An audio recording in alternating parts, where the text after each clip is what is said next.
এখন গাঁৱৰ বাবে ইয়াতকৈ গৌৰৱৰ ইয়াতকৈ সুখৰ ক্ষণ আৰু কি হ'ব পাৰে। গাঁওখনৰ নামঘৰটোত ৰাইজৰ সৈতে সেৱা লৈছেহি ছত্তীশগড়ৰ প্ৰধান সচিবে। হাঁহি মাতি সকলোৰে সৈতে পাতিছে কথা বতৰা। পত্নী আৰু 2 পুত্ৰ সহিতে জ্যেষ্ঠজনৰ পৰা গ্ৰহণ কৰিছে আশীৰ্বাদ। নীতি নিয়মেৰে লৈছে সেৱা। লগতে নামঘৰটোলৈ আগবঢ়ালে 1,01,000 টকাৰ অনুদানো। কেৱল এয়াই নহয়, গাঁওখনৰ বাবে কৰিলে তেওঁ বিশেষ ঘোষণাও। প্ৰতি বছৰে 2গৰাকীকৈ মেধাৱী শিক্ষাৰ্থীক তেওঁ আগবঢ়াব 5,000কৈ টকাৰ পুৰস্কাৰ। পিছে কিয় এগৰাকী IPS বিষয়াই নগাঁৱৰ এই গাঁওখনত উপস্থিত হৈ কৰিছে এই বিশেষ কাম? বহুত পুণ্য কৰাৰ পাছতে ভাৰতবৰ্ষত জন্ম হয় আৰু মই ভাবোঁ তাতোকৈ বেছি পুণ্য কৰিলে অসম প্ৰদেশত জন্ম হয় আৰু সেই ফালৰ পৰা মই সৌভাগ্যবান নিজকে মানো কি অসমত মোৰ জন্মগ্ৰহণ হৈছে। চলচলি বিৰহী গাঁও মোৰ পৈতৃক গাঁও হয়। উপজা মাটিৰ সৈতে থকা সম্পৰ্কৰ অতুল্য অনুভৱৰ বাস্তৱ ৰূপ এয়া IPS বিষয়া সোণমণি বৰা। 1999 চনত UPSC উত্তীৰ্ণ হোৱা সোণমণি বৰাৰ জন্মগাঁও এইখন। পুৰণি গুদামৰ নিকটৱৰ্তী চলচলি বিৰহী গাঁও এয়া। এই গাঁওখনৰ পৰাই জীৱনৰ অগ্ৰগামী পথত খোজ দি সফলতাৰ শিখৰত উপনীত হোৱা সোণমণি বৰাই এইদৰে 3 দিন সময় কটালেহি গাঁওবাসীৰ সৈতে।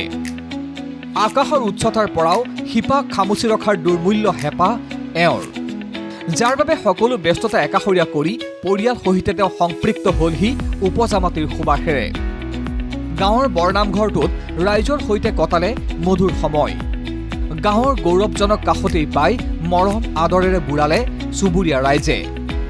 দায়বদ্ধতাৰ অতুলনীয় নিদৰ্শন দেখুৱাই সোণমণি বৰায়ো গাঁওখনৰ শিক্ষাৰ্থীসকলক জনালে সম্বৰ্ধনা। মোৰ কাৰণে পৰম সৌভাগ্যৰ বিষয় হয়, দিন হয়। আজি সপৰিবাৰে মই সকলো এই বৰনামঘৰত আহিবৰ কাৰণে আজি সুযোগ পালোঁ। আদৰ সন্মান মৰম এই গাঁওখনৰ বাপসকলৰ আইসকলৰ সকলো মোৰ সম্পৰ্কীয় হয়।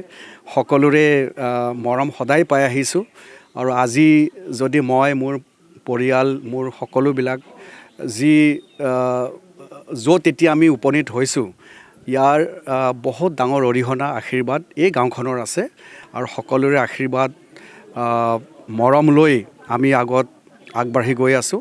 যদি মই বাহিৰত গৈও ভাল কাম কৰিব পাৰিছোঁ বিচাৰিছোঁ তাৰ কাৰণেও বহুত ডাঙৰ ভূমিকা এই অসমৰে হয়, কাৰণ যিটো সংস্কাৰ আমাৰ সমাজে দিছে, পৰিয়ালে দিছে, গুৰুজনাই দি গৈছে, সেইখনকে সাৱটি লৈ আমি আগলৈ গৈ আছোঁ।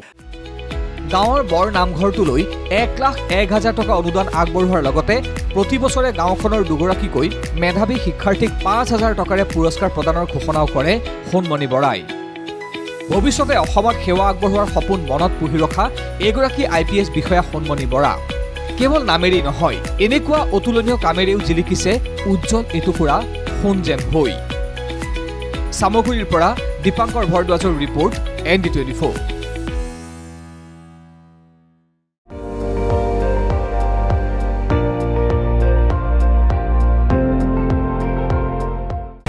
আপুনি চাই আছে ND24, সৰ্বশ্ৰেষ্ঠ নহয় সৰ্বোত্তমৰ দৌৰ।